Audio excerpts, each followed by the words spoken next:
Assalamualaikum warahmatullahi wabarakatuh. Perkenalkan, nama saya Fitridia Umami dengan NIM 2019143730 dari kelas 5U, Program Studi Pendidikan Guru Sekolah Dasar Fakultas Keguruan dan Ilmu Pendidikan Universitas PGRI Palembang. Video saya kali ini bertujuan untuk memenuhi mata kuliah bimbingan dan konseling dengan dosen pembimbing Ibu Endang Surtioni, SPD, MPD. Pengertian dan tujuan program bimbingan dan konseling di sekolah dasar. Pengertian program bimbingan dan konseling di sekolah. Program bimbingan dan konseling adalah rancangan kegiatan yang disusun berdasarkan kebutuhan siswa atau peserta didik sesuai dengan tingkatan kelas dan dilaksanakan oleh guru bimbingan dan konseling dengan periode waktu tahunan, semesteran, bulanan, dan mingguan. Tujuan program bimbingan dan konseling di sekolah. Tujuan program bimbingan dan konseling di sekolah agar proses pelaksanaan layanan bimbingan dan konseling di sekolah berjalan dengan lancar dan sesuai dengan apa yang dibutuhkan oleh peserta didik di sekolah. Program yang telah disusun dilaksanakan dengan baik dan sesuai dengan waktu yang telah disusun sehingga tidak ada kebingungan dan kerancuan dalam melaksanakan layanan bimbingan dan konseling di sekolah. Layanan bimbingan dan konseling di sekolah. Layanan bimbingan dan konseling tidak terlepas dari upaya mewujudkan tujuan pendidikan nasional. Menurut Permendikbud Nomor 111 Tahun 2014, layanan bimbingan dan konseling dibagi menjadi 4 bidang, yaitu layanan dasar. Layanan dasar yaitu pemberian layanan kepada seluruh siswa secara terstruktur dan berkala melalui layanan klasikal atau kelompok. Tujuannya mampu berkembang secara sehat, moral, mental, memperoleh kecakapan hidup dan mencapai tugas perkembangan yang optimal. Kedua, layanan peminatan atau perencanaan individual. Layanan yang disesuaikan dengan minat dan bakat yang sesuai dengan masing-masing individu. Minat dan bakat peserta didik memfokuskan individu ke bidang yang ditekuni ke depannya. Tujuannya mampu memahami diri dan lingkungan, dapat memahami dan merencanakan kehidupan ke arah yang lebih baik, dapat memilih dan menyesuaikan minat dan bakat guna memilih kelompok mata pelajaran bidang keahlian dan paket keahlian yang ditekuni.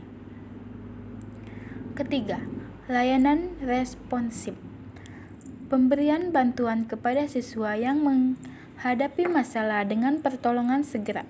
Strategi yang dilakukan dengan melalui layanan konseling individu, kelompok home visit, kolaborasi, dan referral. Tujuannya meringankan peserta didik baik dalam hal pribadi, belajar, sosial, karir, bantuan yang diberikan bersifat segera dan tepat sasaran. Hasil dari layanan ini peserta didik memiliki rasa percaya diri dan sikap mandiri. Yang keempat, yang terakhir yaitu dukungan sistem. Dukungan sistem merupakan langkah dan kegiatan yang berisi pengembangan konferensian, pengembangan organisasi, dan hal lain yang bisa menjadikan guru bimbingan dan konseling menjadi profesional. Dukungan dari stakeholder sekolah juga mendapatkan perhatian penting guna mencapai layanan bimbingan dan konseling yang optimal. Tujuannya mempelancar jalannya layanan bimbingan dan konseling di sekolah dengan cara melakukan kolaborasi dan kerjasama dengan berbagai pihak, serta mengembangkan keprofesian berkelanjutan yang difungsikan untuk meningkatkan tingkat profesionalitas guru bimbingan dan konseling di sekolah. Jenis-jenis layanan bimbingan dan konseling. Jika ditinjau dari segi pelayanan yang diberikan di sekolah, layanan bimbingan dan konseling dapat mencakup berbagai macam pelayanan. Menurut Prayitno dan Apni, tahun 2019, halaman 255. Jenis-jenis pelayanan tersebut sebagai berikut. Pertama, layanan orientasi. Layanan orientasi yaitu pelayanan bimbingan dan konseling yang memungkinkan siswa memahami lingkungan yang baru dimasuki siswa untuk mempermudah dan memperlancar berperannya siswa di lingkungan yang baru. Dengan layanan orientasi, siswa nantinya ketika memasuki dunia kerja dapat beradaptasi dengan lingkungan pekerjaan yang sedang dijalani. Selain itu, siswa nantinya akan mudah beradaptasi dengan bersosial dengan orang dalam lingkungan kerja. Layanan informasi. Menurut layanan bimbingan dan konseling yang memungkinkan siswa menerima dan memahami berbagai informasi yang dapat dipergunakan sebagai bahan perencanaan karir sesuai dengan kemampuan siswa. Dengan layanan informasi, siswa juga dapat mengetahui dan menambah wawasan informasi tentang karir agar siswa dapat memilih dan merencanakan karir sesuai dengan kemampuan dirinya.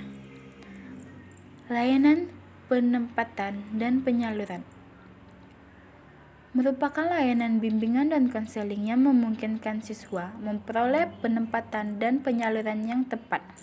Dengan pemberian layanan penempatan dan penyaluran kepada siswa, maka siswa akan dibimbing untuk memilih kelas, kelompok, belajar, atau jurusan dan program studi, program pelatihan, magang, program ekstrakurikuler maupun kokurikuler sesuai dengan potensi bakat dan minat serta kondisi pribadinya, sehingga siswa akan dengan mudah memilih karir dan mengambil pilihan karir yang tepat bagi siswa.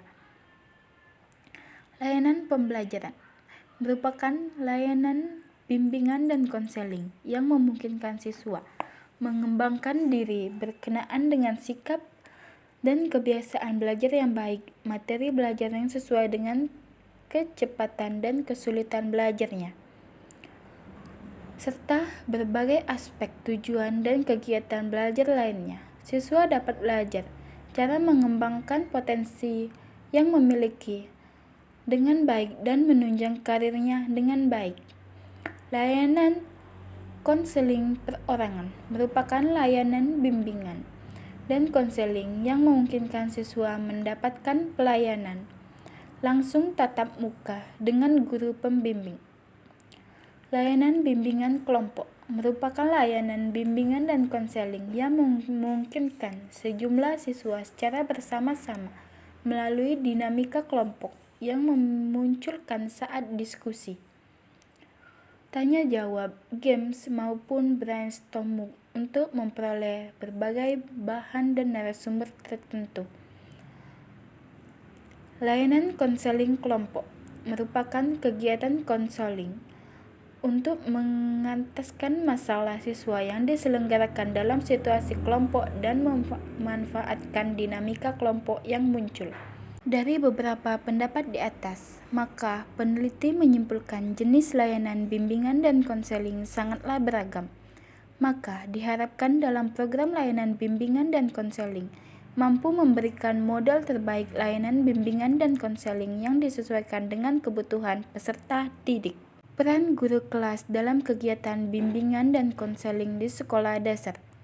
Peran guru sekolah dasar dalam layanan bimbingan dan konseling dapat berupa tindakan bimbingan dengan cara langsung diberikan kepada peserta didik, semisal berupa pemberian pengarahan cara belajar yang baik, memberikan informasi tentang sekolah sambungan setelah tamat sekolah dasar, cara mempersiapkan diri menghadapi ulangan dan ujian.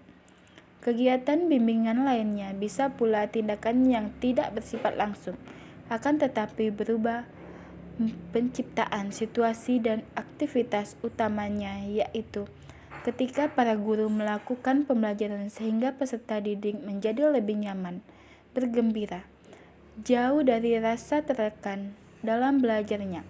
Misalnya, memperhatikan dengan sungguh-sungguh apa yang menjadi minat dan perhatiannya, berusaha mengenal karakter setiap peserta didiknya, mendiskusikan persoalan apa yang sedang dialaminya untuk memperoleh solusi. Baiklah, itulah yang dapat saya sampaikan. Jika ada salah kata, saya ucapkan minta maaf. Kepada Allah saya mohon ampun. Billahil taufiq wal hidayah. Wassalamualaikum warahmatullahi wabarakatuh. Terima kasih.